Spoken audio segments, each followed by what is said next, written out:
اعوذ باللہ من الشیطان الرجیم بسم اللہ الرحمن الرحیم۔ اللہ تبارک و تعالی نے ہمیں جو فصلیں عطا کی ہیں، اس فصل میں سے ہم جو پیداوار اٹھاتے ہیں، اس پیداوار میں سے جو غریبوں کا حق ہے وہ ادا کرنا ہم سب پر لازم اور ضروری ہے، جس کے بارے میں اللہ تبارک و تعالی نے قرآن مقدس کے اندر بھی ارشاد فرمایا۔ سورہ انعام کے اندر آیت نمبر 141 کے اندر وَآتُوا حَقَّهُ يَوْمَ حَصَادِهِ، کہ جب تم اپنی فصل اٹھاؤ، پیداوار اٹھاؤ، تو اس میں سے جو غریبوں کا حق ہے اس کو بھی ادا کرو۔ غریبوں کا حق ادا کرنے کی وجہ سے اللہ تبارک و تعالی ہماری فصل میں، ہماری پیداوار میں برکتیں عطا فرماتا ہے، اور اس کے ادا نہ کرنے کی وجہ سے، غریبوں کا حق کھانے کی وجہ سے، غریبوں کا حق مارنے کی وجہ سے، اپنی فصل میں سے، اپنی پیداوار میں سے جو غریبوں کا حق ہے وہ ادا نہ کرنے کی وجہ سے پھر ہماری فصلوں پر، ہماری پیداوار پر مصائب آتی ہیں، آفتیں آتی ہیں، بلائیں آتی ہیں، مصیبتیں آتی ہیں، جس کی وجہ سے ہماری فصلوں کو، ہماری پیداوار کو نقصان ہوتا ہے۔ تو عشر ایک اہم ترین حکم ہے، جس طرح زکوٰۃ ہے، صدقہ فطر ہے، اور کئی سارے احکامات میں ان میں سے ایک حکم عشر کا بھی حکم ہے۔ عشر ہر عاقل بالغ مسلمان مرد عورت پر واجب ہے، اور اس کے ادا کرنے کی وجہ سے اللہ تبارک و تعالی ہماری جان مال میں، ہماری فصلوں میں، ہماری پیداوار میں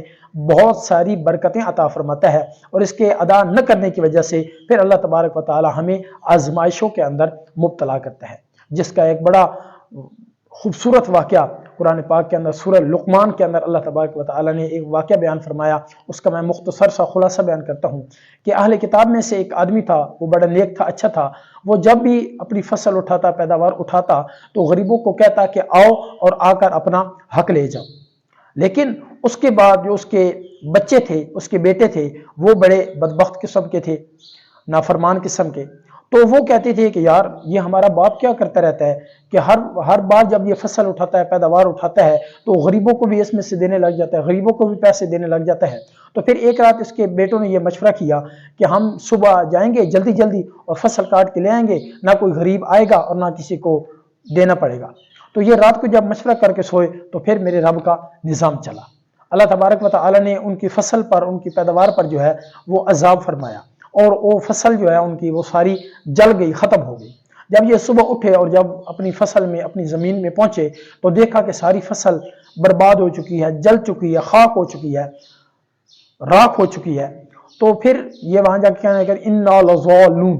کہ ہم راستہ بھٹک گئے ہیں، یہ ہماری فصل نہیں ہے، ہماری زمین نہیں ہے۔ تو پھر انہوں نے کہا نہیں، یہ زمین ہماری ہے، فصل ہماری ہے، نحن محرومون، بلکہ ہم تو محروم ہو گئے، اللہ تبارک و تعالی نے ہم سے ہماری پیداوار چھین لی، ہماری فصل چھین لی۔ تو پھر ان میں سے جو ایک سمجھدار جو تھا، اس نے کہا کہ میں نے کہا نہیں تھا کہ اللہ تبارک و تعالی کی نافرمانی نہ کرنا، اللہ کے حکم کی نافرمانی نہ کرنا۔ اللہ پاک نے جو حکم دیا ہے غریبوں کو ان کا حق ادا کرنا، یہ غریبوں کو ان کا حق ادا نہ کرنے کی وجہ سے اللہ تبارک و تعالی نے ہم پر آزمائش مسلط کی ہے، ہماری فصل کو تباہ کر دیا ہے۔